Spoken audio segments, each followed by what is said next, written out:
Hey everybody, Andy here. Let's talk about 10 Cloverfield Lane.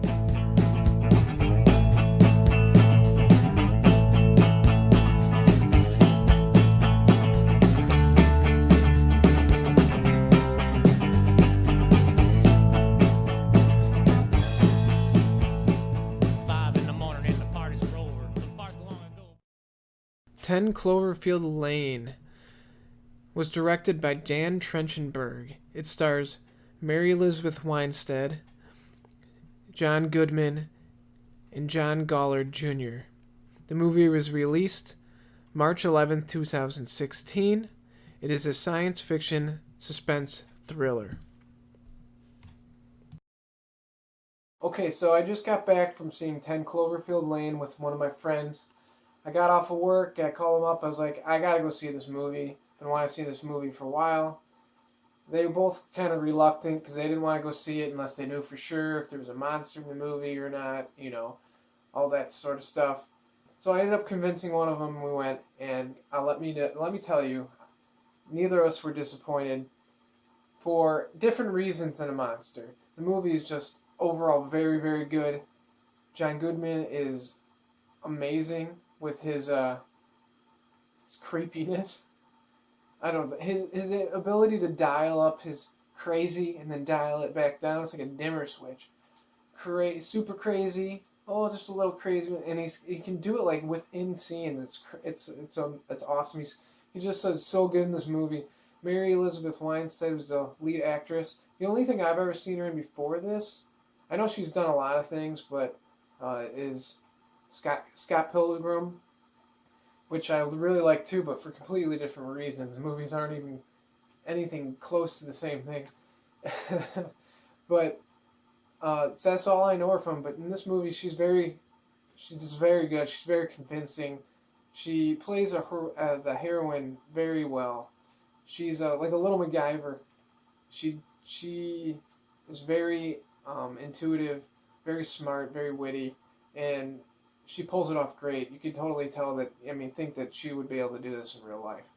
The other male actor in the movie is John Gollard, I think his name is, John Gollard Jr. He was in the movie, you can tell they kind of just put him there because they didn't want to put John Goodman and Mary Elizabeth Winstead in just the movie In the Bunker and having just those two. So they put him in there, and he had like less of a story. They kind of talked about him a little bit, but he was kind of there, but he wasn't you can tell he wasn't the focus of the film. It was the other two characters. If you don't know, basically, Mary Elizabeth Winstead wakes up in a bunker and she doesn't know where she's at. There's two other men there. You can tell John Goodman's the one in charge right away. He's got her chained to a wall. And you don't know if he abducted her. You don't know if he's actually there trying to save her from what he claims is going on outside, which is fallout, bombs, disease, things are, maybe the Russians are taking over. You can tell he's a little nutty right off the bat. And so you don't know if you should believe him or not. You don't know if he actually, she was in a car crash at the very beginning, and all of a sudden she wakes up in this bunker. So you don't know if he actually saves her, pulls her out of the ditch and brings her here, and then there was these bombs going off outside.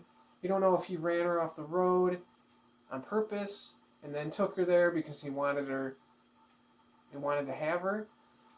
You don't know why. But then you also find out, why is this other guy there? You don't know why he's there or not. Is he in on these conspiracy theories? Is he in on her abduction? Is all this, all in her head? Is it really a war going on? They're trying to save each other? They're just trying to wait it out?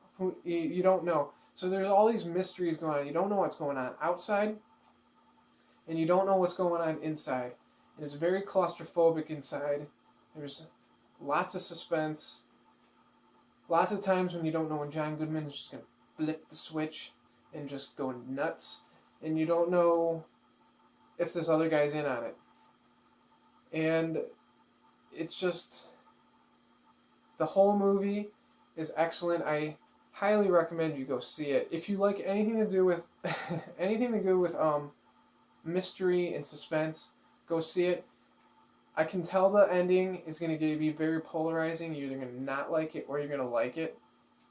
Right now, I'm leaning towards that I like it, but I think maybe if I see it again, I would know more.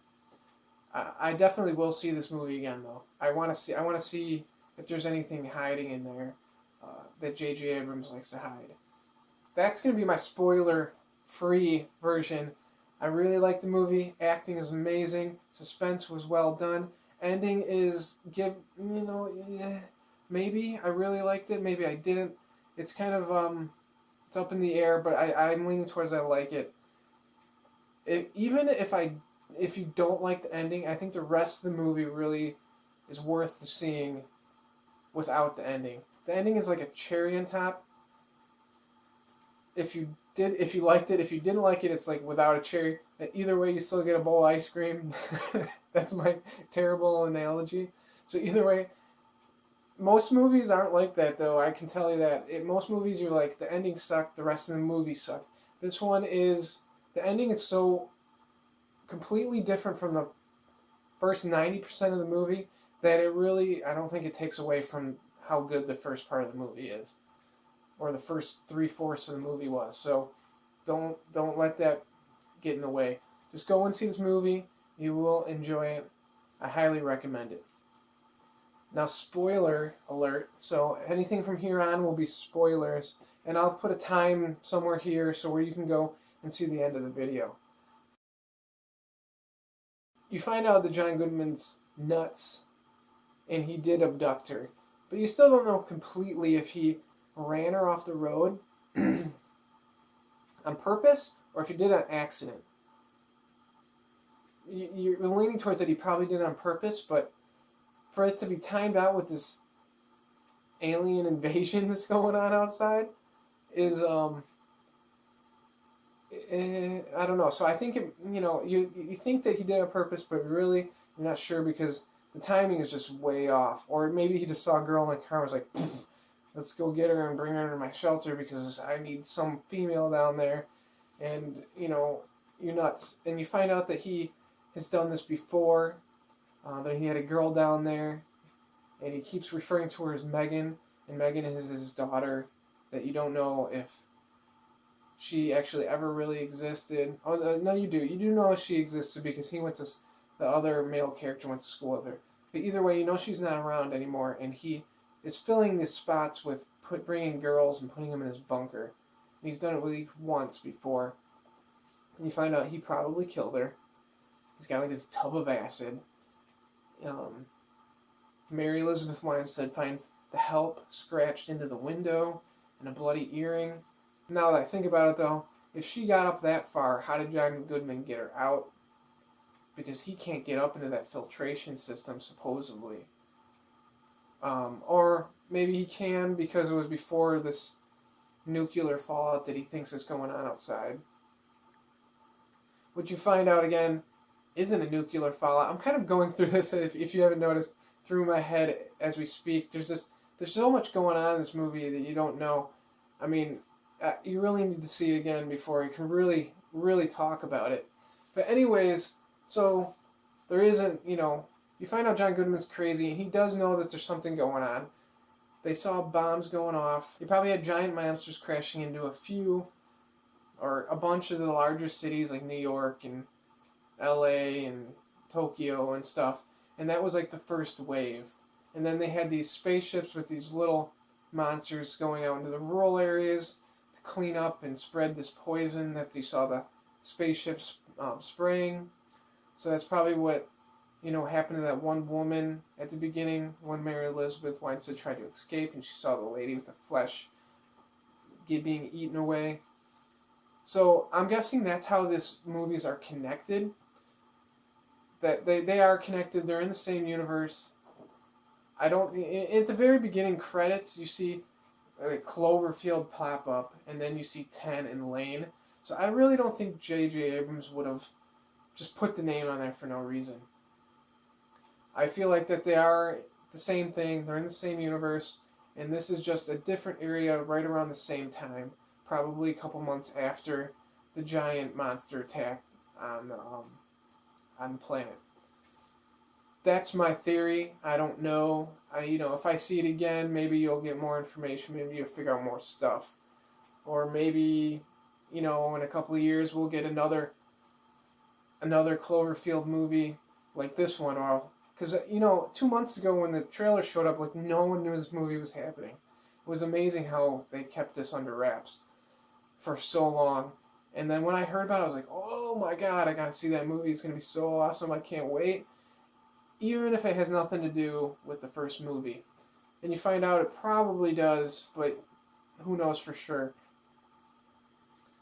Anyways, so that's kind of like the spoilers. There's aliens outside. Uh, John Goodman is crazy. He thinks there's conspiracy theories. He turns out to be right about all the conspiracy theories, or at least, in some way right about all this fallout and aliens invading and all these bombs and everything. But then you also find out he's a crazy nut job, and he wants Mary Elizabeth Winstead to be a little girl, and she really isn't. And he's kind of, you can tell it's just eating him away, all these things, that there's another guy in here and he's in the way, and she's like 20 something and she's not like 17, 16 or whatever his daughter's age is, and you can tell it's just like all these things are just not the way he wanted them to be, but he's just trying to make it work. And it's just, he's already crazy, so it's making him even more crazy.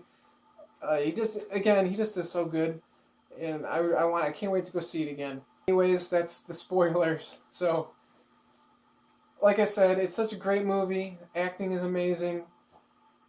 The concept is amazing. The end really is give or take. You really can enjoy this movie without the ending.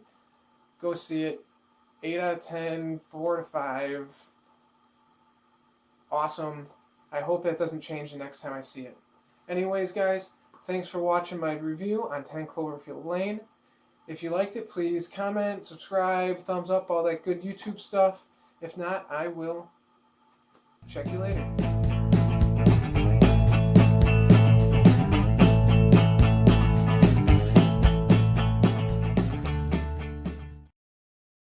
I had a girlfriend once who wore a cowbell.